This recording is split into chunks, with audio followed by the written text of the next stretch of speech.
The other day I put up a preview of the Winterial tent, which is very similar to the Snugpak Ionosphere tent. Since I put up that episode, I've received so many questions about these two products, namely in comparison to each other, that I figured that I would do a supplemental episode. This episode is going to directly compare these two products. My plan is to compare these every way possible. That way I can answer any possible questions that you may have concerning the Winterial tent. Just in case you do not know, the Snugpak Ionosphere was a very popular tent for many years. And that's because it was a low profile, tactical looking tent that was at the same time very inexpensive. Unfortunately, over the years, the price of these tents has gone up so high, at least in the United States, that this no longer makes any sense. In fact, the retail price of this tent is $300. $300 for a one-person tent that is made from polyester. They're out of their mind. It makes no sense at all. Because Snugpak has raised the prices of these tents so much, everyone has been looking for an alternative. That's when I came across this tent here. This is from Winterial, and this is their Bivy tent. I can tell you this much, folks, this tent is very, very close to this one here. And that is what this episode is all about. So with that being said, let's go ahead and get started.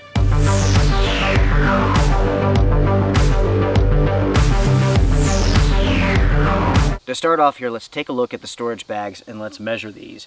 For all intensive purposes, these are exactly the same. This one has a roll top with the Ionosphere. This one has a pull. With the Ionosphere, it does have two compression straps that are pretty much worthless. They don't do a whole lot.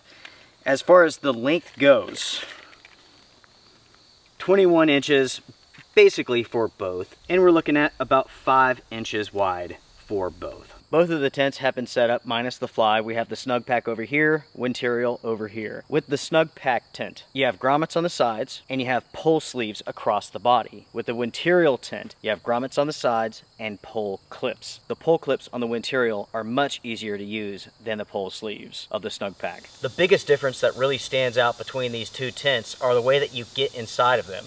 With the Snugpak Ionosphere, the door is up here at the top. Whereas with the Winterial tent, the door is on the side. I was thinking that the Snugpak had the door on the side as well, but that's not the case. Without a doubt, getting inside of the Winterial tent is easier than the Snugpak. Just like this, and then you can zip it up. Whereas with the Snugpak, you have to back in, just like this.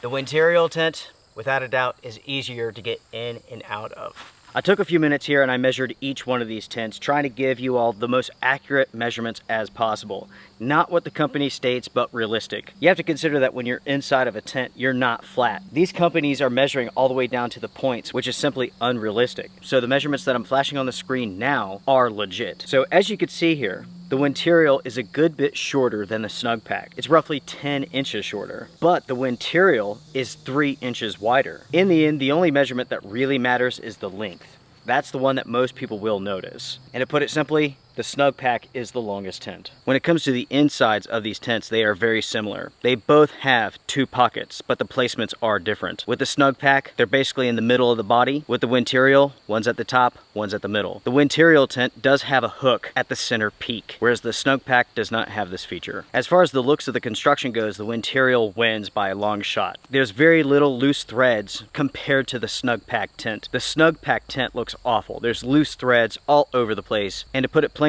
the quality does not look that great. Alright everyone, it's time to put on the flies. I will bring you all back when I'm done. As you all can see here, both tents have been set up, and with the flies on, you really can't see the differences between the sizes. The Snugpak is long, it's narrower, whereas the Winterial, it's wider, it's shorter. The Snugpak tent looks awesome in my opinion, whereas the Winterial, it looks merely okay. I have to admit, I do not like this color green on this tent. I do not like it at all. This is very close to being a Teletubby green color, and I simply do not like it. Whereas the Coyote Brown of the Snugpak looks really, really good. Overall, putting the fly on both tents is rather easy. I would say the wind goes to the Winterial because there are buckles in some of the corners. So that does make the entire setup process just a little bit faster. With that being said though, the Snugpak Snugpak is without a doubt more storm-worthy. It features a ton of stakeout points and guy line points, far more than the Winterial tent. For most people with most trips, I don't think it's going to make that big of a difference, but let's say that you were out in a nasty thunderstorm, the Snugpak, in my opinion, would do better. Better, but only slightly so. When it comes to the materials for these tents, they are very similar. Both use no-name zippers. The Winterial uses a 190T polyester, and I believe that's for the fly and the floor because the company doesn't specify. With the Ionosphere, it features a 190T floor and a 210T fly. Both tents feature a 5,000mm hydrostatic head rating. And when it comes to the weight, the Winterial is 3.4 pounds, whereas the Snugpak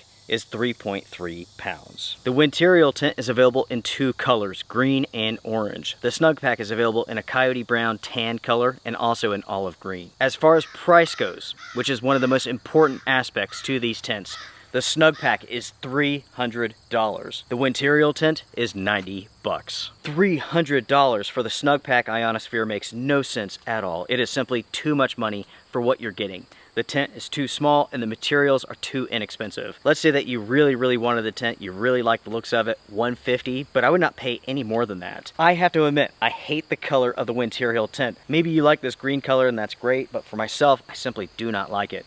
And I wonder, would I be able to dye this? I don't know. I'm not sure. I'd like to try. I mean, it couldn't mess it up because I dislike it so much. But the thing is, this makes sense. $90 for this tent. The materials are basically the same as the Snugpak. It simply makes sense. Whereas the Snugpak for $300, you would have to be out of your mind to pay $300 for this. In the end though, this has been a comparison of these two tents. They are very similar in so many different ways. For all intensive purposes, they are the same tent. In no way would I recommend that you spend $300 for the Snugpak, even if you like the looks of it more. For $300, you can buy a two-person tent that's larger, a tent that is lighter, a tent that features better quality materials, stronger materials, even more waterproof. For $300, this simply does not make any sense. Whereas the Winterial, assuming that it's waterproof, does. Speaking of which, the Winterial tent will be going through waterproof testing coming up soon. All I have to do is wait for some rain. As it stands right now, unfortunately, there's no rain in sight. But nonetheless, the testing will be coming soon, so stay tuned. With that being said, folks, I am done. Make sure to comment down below, share your thoughts. What do you all think about the Winterial tent? What do you all think about the Snugpak Ionosphere? Let me ask you all this. Would you pay $300 for the Snugpak? 300 bucks for a bivy tent made out of polyester? Hey, this is the judgment-free zone. You know, do what you want to, but man, that's a lot of money for such a small tent for those materials. Anyways, folks, I'm excited to read your comments, so make sure to comment down below. Everyone, take care, be well, strength and honor. By the way, hit the thumbs up. I do appreciate it. Oh yeah. Bye for now, everyone. See ya.